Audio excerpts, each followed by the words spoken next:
Hola, ¿qué tal? Les saluda Melissa Valerio. Qué gusto acompañarle una vez más en el programa Conversamos, en donde hablamos siempre de temas de actualidad nacional que a usted le interesan. Y es que un día a la semana estamos hablando de temas electorales. Lo hemos visto en los últimos 5 miércoles y hoy no de la sección. Me acompaña nuevamente don Héctor Fernández, quien es director de Registro Electoral y Financiamiento de Partidos Políticos. Él nos va a estar acompañando durante estos próximos programas para hablar de la importancia de la democracia en Costa Rica, hablar de la importancia de que ejerzamos nuestro derecho al voto y la importancia de que estemos informados. Así que muchas gracias, don Héctor, por acompañarnos nuevamente. Un gusto, Melissa, de verdad, volver a estar aquí en este programa y estamos a la orden. Don Héctor, hemos venido hablando en los programas anteriores de padrón electoral, de trabajo que realiza el Tribunal Supremo de Elecciones, la logística y en sí de las elecciones municipales.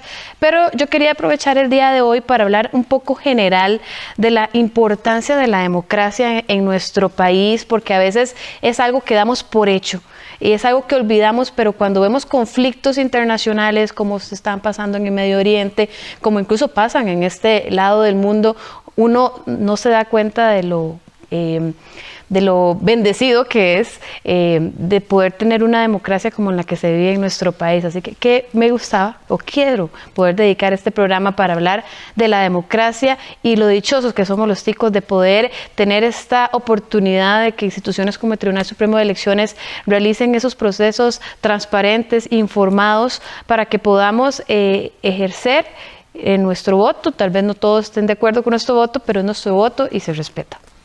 Muy importante ese tema, Melissa, porque el sistema del cual hemos gozado los últimos o más de 7 décadas no fue ni regalado ni fue fácil de obtener.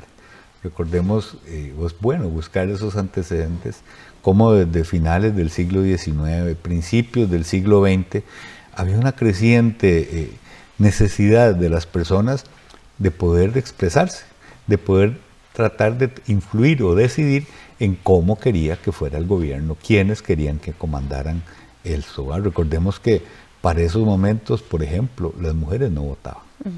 El voto era de unas élites, ¿verdad? Era para ser ciudadano, no era cualquiera, había que tener cierto patrimonio incluso, ¿verdad? Entonces, eso fue variando, incluso ya a raíz de esa necesidad y ese descontento, ese malestar. Recordemos que muchos presidentes en el siglo XX, en esa primera mitad y en este periodo que mencionamos, en realidad fueron electos por el Congreso de la República. Cuando no se obtenían los votos necesarios, era el Congreso el que decidía quién era el presidente. Entonces todo eso lleva a la promulgación de un código electoral en el año 1946. Que iba tendiendo a que se respetara la voluntad electoral, que se respetara la voluntad popular. No con todas las garantías que conocemos hoy en día, pero bueno, ya ahí es el primer antecedente de un tribunal de elecciones como lo tenemos hoy día, con una diferencia. En ese momento los magistrados todos eran de escogencia del Poder Ejecutivo, ¿verdad? Y el Poder Legislativo. De hecho era así, un magistrado lo proponía la Corte, otro magistrado lo ponía la Asamblea Legislativa y otro magistrado el gobierno. Bueno, ya con este nuevo tribunal en el año 46, o con este nuevo código, mejor dicho, se vamos a las elecciones del 48, donde uno de los motivos de gran descontento popular es que se suponía que no ganó el candidato más votado. O sea, la gente tenía la idea de que había existido un fraude electoral. Como todos sabemos, todo esto nos llevó a una guerra civil donde murieron o se derramó sangre de muchos costarricenses. Y parte de esa coyuntura es que tenemos la Constitución actual, que, valga decirlo, hace muy poco, el 7 de noviembre, celebramos el Día de la Democracia, es cuando estamos también celebrando la promulgación de la Constitución, fue un 7 de noviembre de 1949, y lleva a la creación del Tribunal Supremo de Elecciones debido a esa coyuntura, ¿verdad? Entonces se hizo, es interesante, por ejemplo, ver las actas porque se le puso Tribunal Supremo, porque decía que tenía que decir la idea de que no había nada más arriba de él. Por eso se decía que fuera supremo. Entonces, dentro de esas garantías, en materia electoral, por ejemplo, lo que dice el tribunal es en última instancia. No se puede ni siquiera elevar a conocimiento del Poder Judicial una decisión atinente por ejemplo, el resultado de la votación, todo lo que es materia electoral. Debido a los problemas que existía sobre la injerencia de la política en la administración del proceso electoral, se decidió que ahora excluir tanto al Poder Legislativo como al Poder Ejecutivo de la posibilidad de contar con una representación. No, todos los 3 magistrados titulares y los 6 suplentes debían ser, como hasta la fecha, electos por la Corte Suprema de Justicia. Y entre otras potestades también, por ejemplo, que el Ministerio de Hacienda no pueda recortar el presupuesto o lo que presupuesto el tribunal para las elecciones.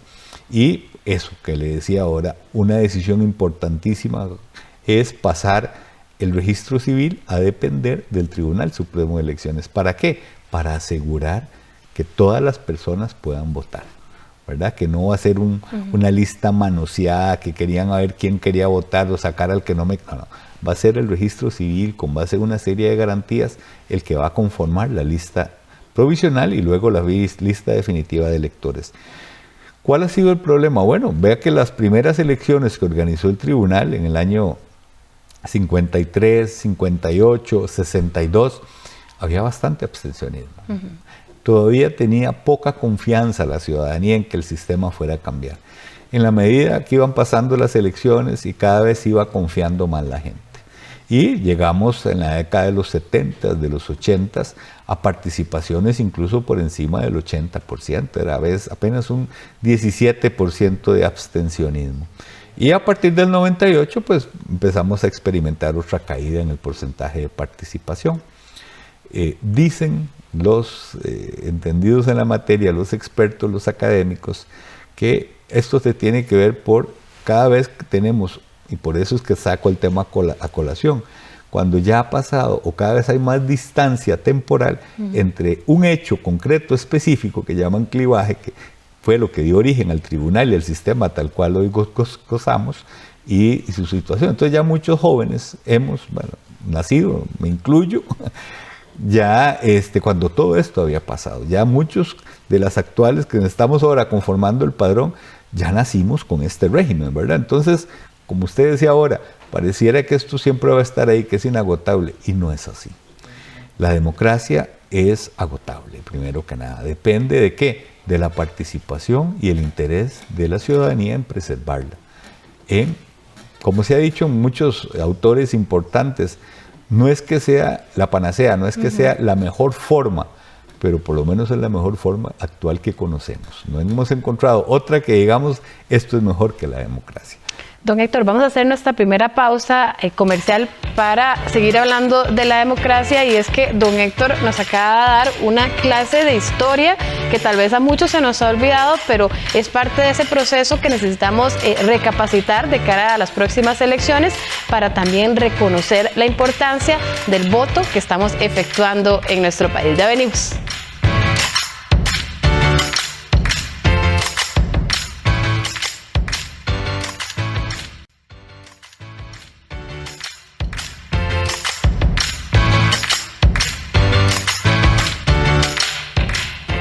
Continuamos acá en el programa Conversamos a través de la pantalla de su canal 13 y la Nacional 101.5 FM. Les recuerdo que también usted puede sintonizarnos a través de nuestra página web en sinardigital.com, y nuestras redes sociales también quedan los diferentes programas para que usted pueda recapitularlos, no solamente el de hoy, sino el de semanas anteriores, que hemos venido hablando de la importancia de las elecciones y la democracia en nuestro país. Don Héctor Fernández me ha venido acompañando en los últimos programas hablando de diversos temas que a todos nos interesa, pero hoy lo convocamos para hablar de la importancia de la democracia en nuestro país. Él nos venía dando una serie de, recapitulando un poco desde la creación del Tribunal Supremo de Elecciones, y me llama mucho la atención, ya lo decía usted, don Héctor, que ha venido hubo un momento que el abstencionismo fue un 17% y estamos volviendo a tener un abstencionismo muy alto, lo vimos en las últimas elecciones, lo que nos ha obligado incluso a llegar a segundas rondas y demás. Entonces, ¿qué tiene que pasar, don Héctor? Yo esperaría que no otra guerra, evidentemente, como pasó en el 40, pero ¿qué tiene que pasar para que reactivemos ese amor por la democracia y por nuestro voto? Bueno, eso es la pregunta fundamental, yo creo, ¿verdad? Pero aquí hay varias estrategias que se están ya impulsando y que se están promoviendo para tratar de ver cómo volvemos a incentivar esa participación, no solo electoral, sino también ciudadana. Uno de los elementos clave en nuestro sistema son los partidos políticos, ¿verdad? Tenemos un derecho a elegir y tenemos también el derecho a ser electos. Pero para poder ser electos, tenemos que hacerlo a través de una organización. En nuestro país ha existido siempre lo que llaman el monopolio de los partidos políticos en la postulación de candidaturas. Existe en la legislación la posibilidad, o sea, una posibilidad abierta, no es restringida, de formar partidos políticos, ¿verdad? Entonces, la idea es que sean estos partidos los que postulen a las personas que van a representar a los ciudadanos en esos órganos de gobierno, en esos órganos que van a tomar las decisiones. ¿Qué es lo que está venido pasando, por lo menos yo diría desde mediados de los 90, ya de los 90 para acá? Una suerte de desencanto, por un lado, de la ciudadanía en los partidos. Algunos han dado, entre otras causas, por ejemplo, escándalos de corrupción, han afectado la imagen de muchos partidos, pero también creo que los partidos se han venido debilitando, ¿verdad? Por razones presupuestarias y de otro tipo, pues cada vez tienen menos presencia en las comunidades, cada vez tienen menos permanencia en el discurso, en la vida cotidiana, ¿verdad? O sea, ya muchos pues los identificamos solo de cara a una elección y llegamos a un nivel, como en unas encuestas del año 2022 y todavía este mismo año, de que un alto porcentaje de los ciudadanos, más del 70%, no le interesa participar, no tiene simpatías por ningún partido político. A pesar de que paradójicamente cada vez hay más partidos políticos inscritos. Pero yo creo que es algo que tenemos que luchar, y en eso está el IFET, nuestro Instituto de Formación y Estudios en Democracia, desde nuestro sistema educativo, desde las bases, desde escuelas y colegios, ¿verdad? De establecer esta importancia de participar, porque lo vemos a todo nivel. O sea, si los que tendrán hijos coincidirán conmigo que cuando se dicen en la escuela o en el aula del hijo, mire, necesitamos hacer una comisión de padres de familia para organizar A o B, casi siempre son los mismos. La gran mayoría de gente, no, yo no puedo, a mí no me vuelvan a ver, ¿verdad? Igual los que vivimos en algún condominio, cuando alguien quiere, mire, ayudar a un comité de un condominio, todo el mundo, no, yo, la gran mayoría se quita y por lo general siempre, por dicha que siempre hay personas con ese espíritu colaborativo, participativo, con ese espíritu de trabajar por la comunidad, porque la comunidad somos todos. La comunidad es de todos deberíamos poner un granito de arena. Mire, lo único, lo más básico que puedo hacer por mi comunidad es votar. Por eso hemos venido, por ejemplo, en esta campaña de municipal, promocionando el tema de vote por su pedacito de Costa Rica, ¿verdad? Y es que tal vez para tratar de llevarlo a un nivel que podamos comprenderlo mejor, digo yo, he puesto el ejemplo en algunos otros espacios. Mire, yo creo que a cualquiera nos gustaría o nos gusta salir de nuestra casa y encontrar las aceras limpias, los caños limpios, buena iluminación, pero sobre todo sentirnos seguros. Que no nos gustaría salir a caminar en la mañana o en la noche, tener un parque donde poder ir con los hijos, con las mascotas, donde poder sentarse a leer un rato y sentirnos seguros, ¿verdad? Y que si yo quiero emprender un negocio, pues rápidamente puedo, a través incluso de una página web de la municipalidad, cumplir todos los requisitos, o bien si quiero ampliar mi casa. Es decir, qué bonito vivir en un lugar donde esos servicios públicos se presten de manera eficiente, claro, y que yo me sienta bien. O sea, ese bienestar en mi comunidad depende mucho de la municipalidad. Por eso es muy importante saber quiénes están alzando la mano para ir a tomar esas decisiones. ¿A quién quiero yo? Y mire, vemos esto, por eso es muy lindo, en muchas comunidades, ese tipo de personas que les decías que son siempre las que se destacan por servir, porque participan en comités de desarrollo comunal, en asociaciones de desarrollo, participan hasta en las juntas de educación, y mira fulano, mira sutana, qué bien se está postulando, claro, como regidora, qué bien se está postulando como alcaldesa. Esa señora sí la he visto que siempre ha trabajado por la comunidad. Ahí tal vez nos demos cuenta, démosle la oportunidad a ella, ¿verdad? Démosle la oportunidad a alguien de que venga a trabajar por mi cantón. Esa es la ventaja de muchos partidos, no solo cantonales, sino que hay partidos nacionales que la organización en el cantón depende de los vecinos, los que, claro, siempre han vivido ahí. Por eso es que creemos importante decir, asegurémonos quiénes están proponiendo sus nombres como candidatos, cuáles son las propuestas, o sea, por qué es lo que quieren trabajar. Mire, lamentablemente, por lo menos en mi cantón, yo lo digo así, que a veces salgo a caminar en las mañanas y me pongo a pensar, a veces veo las aceras y digo, una persona en silla de ruedas no puede caminar libremente por acá, tiene que ir con alguien, porque siempre sencillamente hay lugares donde no hay acera. Claro. O si no viene una grada, bueno, ¿por qué no se preocupan también? No nos preocupamos por ese tipo de cosas, ¿verdad? La inseguridad yo creo que está pululando en la mayoría de los cantones.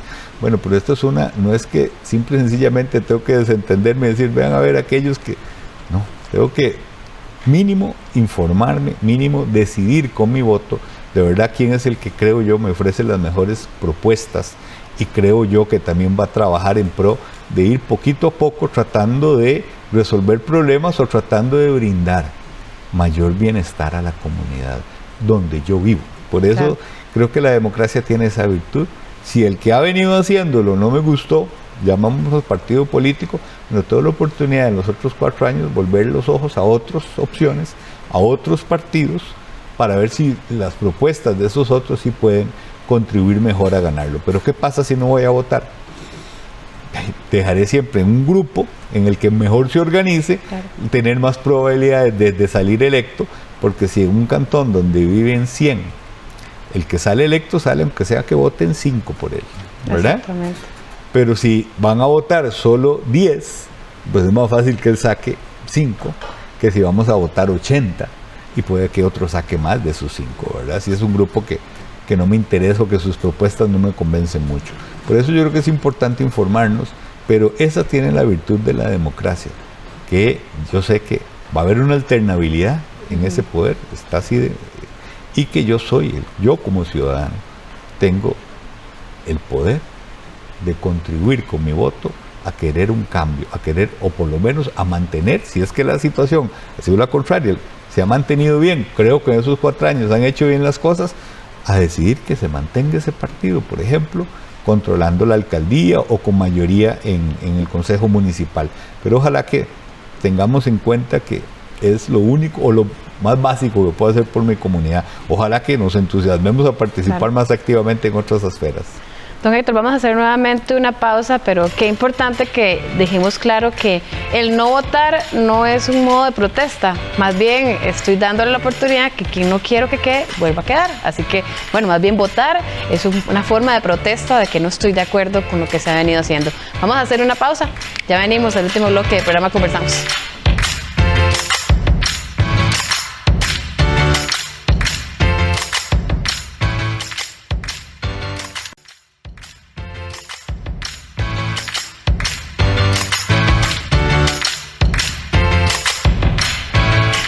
Muy contenta de seguirle acompañando en la pantalla de su canal 13 y la Nacional 101.5 FM. Me acompaña también don Héctor Fernández, quien es director del Registro Electoral y de Financiamiento de Partidos Políticos del Tribunal Supremo de Elecciones y nos ha venido acompañando para hablar de la importancia de las elecciones, de la democracia. Don Héctor, cuando vemos lo que está pasando en el mundo, pero tal vez no hay que irnos muy largo en nuestra región, vemos lo que pasa con los tribunales electorales de otros países, Nicaragua, Venezuela, tal vez que son los que me vienen a la mente, que ha habido injerencia de otros poderes y que ha hecho que no pueda haber tal vez esa representación del pueblo. Ahí se ve también el trabajo que ha venido haciendo Costa Rica para darle esa independencia a ese cuarto poder de la República, como muchos le dicen, al Tribunal Supremo de Elecciones. Sí, yo diría más bien la importancia de haber apostado por un sistema como el que tenemos democrático. El tribunal en realidad es un facilitador, un rector para que se respete esa voluntad popular, ¿verdad? Pero al final de cuentas es un sistema que nos permite eso, decidir nosotros quiénes van a tomar esas decisiones. Por lo general, como casos como los que has mencionado, pero donde hay un gobierno autoritario, donde hay un dictador que se entroniza en el poder. Ya lo dijo Montesquieu, creo, hace muchísimos años, ¿verdad?, que el poder corrompe, pero el poder absoluto corrompe absolutamente, ¿verdad? Y vemos esas situaciones en países muy, muy cercanos.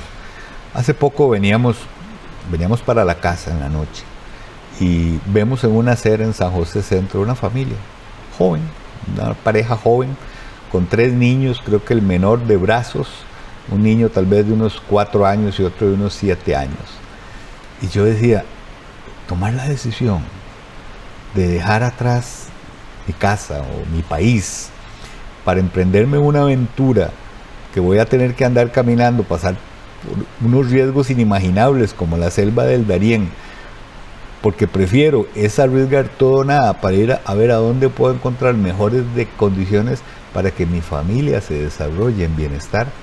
O sea, es algo que creo que nos tiene que poner a pensar a todos de la importancia que es la democracia, de la importancia que puedo decir que no ocupo salir de mi país porque digo, no tengo esperanzas en mi país, voy a otro lugar a ver si tengo mayor bienestar, si puedo tener mejores condiciones de empleabilidad, mejores condiciones de crecer, de que mis hijos puedan vivir en un entorno que les ofrezca mayores oportunidades, ¿verdad? Eso lo podemos hacer nosotros acá, solo votando, ¿verdad? Con solo decirle, le podemos sacar tarjeta amarilla o tarjeta roja a un gobierno, a un partido político, para decir, no, mire, sus políticas no me están gustando, no me gustaron, voy a darle la oportunidad a otro. Y por eso el sistema también da la oportunidad. Mire, que en este momento tenemos inscritos 161 agrupaciones. Para esta elección municipal, que son los únicos donde puedan participar, hay inscritas más de 100 partidos a nivel cantonal, ¿verdad? Para los que presentaron candidatura fueron más de 70 agrupaciones políticas. Yo creo que el menú es variado, ¿verdad? Pero igual, si la gran mayoría de las personas no se interesan en buscar esa información, si la gran mayoría de las personas, tal vez eso es lo que cuesta un poquito cambiarlo, es el mensaje que yo más quiero calar, ¿verdad? O sea, es que no es que yo me preocupo más por mi entorno privado, por mi problema, por mi casa, no, es que lo que está fuera de mi casa también afecta a mi bienestar, ¿verdad? O sea, yo incluso puedo tener unas buenas condiciones de vida, puedo tener el mejor vehículo, la mejor casa, pero las calles por donde transito las necesito. La infraestructura de comunicaciones la necesito gente, comercios, es decir, no puedo ser autosuficiente yo mismo, por más recursos que tenga. No vivimos en una burbuja. ¿Verdad? Vivimos en una comunidad y entonces por eso tengo que hacer conciencia de que necesito también interesarme por ver a quiénes les doy esa estafeta, a quiénes les doy el poder de que decidan lo mejor para mi comunidad. Ahora, don Héctor, bueno, ya lo mencionábamos, durante años hemos visto comunidades nicaragüenses que se han venido para acá, Costa Rica. O sea, el sistema de Costa Rica ha sido tan sólido que ha sido una ala protectora para comunidades que han buscado salir mejor de sus comunidades o sus países que han tenido conflictos. Ya lo mencionábamos Nicaragua, usted lo mencionaba en Venezuela. Qué difícil. Tal vez que los jóvenes, esos que no quieren votar, que están llenando, haciendo más grande la lista de abstencionismo, vean, solo giren su cabeza al norte o al sur y vean la situación tan dura que viven muchas familias, porque no se les está dando esa oportunidad tan simple de ejercer su derecho al voto limpio y transparentemente. Claro, y es que también, por los ejemplos que pones, tengamos en cuenta que acá muchísimas personas han estudiado en sistemas de educación pública, en universidades públicas. Eso les ha permitido emprender sus negocios, pero también con la satisfacción de que hay un Estado de Derecho que los respalda. Es decir, que a mí simple y sencillamente de la noche a la mañana no me pueden venir a quitar mi negocio. De la noche a la mañana no me pueden decir, mire, ya usted fundó una universidad, ya se la vamos a cerrar, váyase del país. De la noche a la mañana no me pueden expulsar del país. ¿Por qué? Porque bueno, hay un poder ejecutivo, pero también hay un poder legislativo y también hay un poder judicial. Y está el Tribunal Supremo de Elecciones también, pero que de alguna manera es esa institucionalidad. Son esos frenos y contrapesos lo que me dan a mí la garantía de decir, no, mire, yo tengo hasta incluso la Sala Constitucional por tener un amparo si yo creo que arbitrariamente me quieren causar un perjuicio. Y eso creo que es lo que más bien hace que muchas personas de otros países vengan acá, que se sienten con esa seguridad, que no es que porque a un gobernante se les ocurre decir y de golpe y porrazo y se ven adelante, todo esto solo lo va a hacer el gobierno, ya no hay aquí empresa privada, por ejemplo, ¿verdad? Entonces, eso es lo importante. Este sistema tenemos que mantenerlo como participando. Tengo de hecho un amigo español que vive acá en Costa Rica desde hace muchos años y él nos decía, los ticos no saben lo que tienen. Porque cuando uno ha vivido en otros países, él vive en otros países también, las garantías, los derechos que tienen los ticos, otros se lo desean. Así es, gracias a Dios se ha venido el sistema cimentando. no solo en la parte del sufragio, también, sino, como digo, en esas garantías de los derechos. Creo que la Sala Constitucional fue un avance importantísimo en nuestro sistema a partir del año 1989, sobre todo por el acceso tan abierto que tiene a que cualquier ciudadano que siente una arbitrariedad, pero también otro aspecto importantísimo que lo tenemos desde los años 40, es nuestro sistema de salud. Mire, hay muchísimos países de la región que para usted no puede recibir un servicio de salud de categoría. O sea, tiene que empezar usted por llevar hasta su algodón, sus inyecciones, el alcohol. Si acaso encontrará un médico dispuesto a hacerlo, pero sin infraestructura, ¿verdad? El sistema educativo. Nosotros hacemos las elecciones en escuelas y colegios porque tenemos más de 40,000 centros educativos en todo el país y nosotros utilizamos cerca de 2,000 nada más, ¿verdad? O sea, usted a veces va en este país de paseo al pueblito más recóndito que usted se encuentra, ahí va a haber una escuelita y va a haber incluso servicios importantes, hasta internet tenemos, he visto en comunidades indígenas. Todo eso yo creo que es importante y nace de esas garantías que da la división de poderes y la institucionalidad del país, que es gracias a esa división de poderes nos ha permitido cimentar. Muchísimas gracias, don Héctor, por habernos acompañado nuevamente el día de hoy. Con mucho gusto. Muchísimas gracias a ustedes por acompañarnos una vez más acá en el programa Conversamos. Nos vemos como siempre en la pantalla de su canal 13 o en la Nacional. Nos escuchamos en la 101.5 FM. Hasta luego.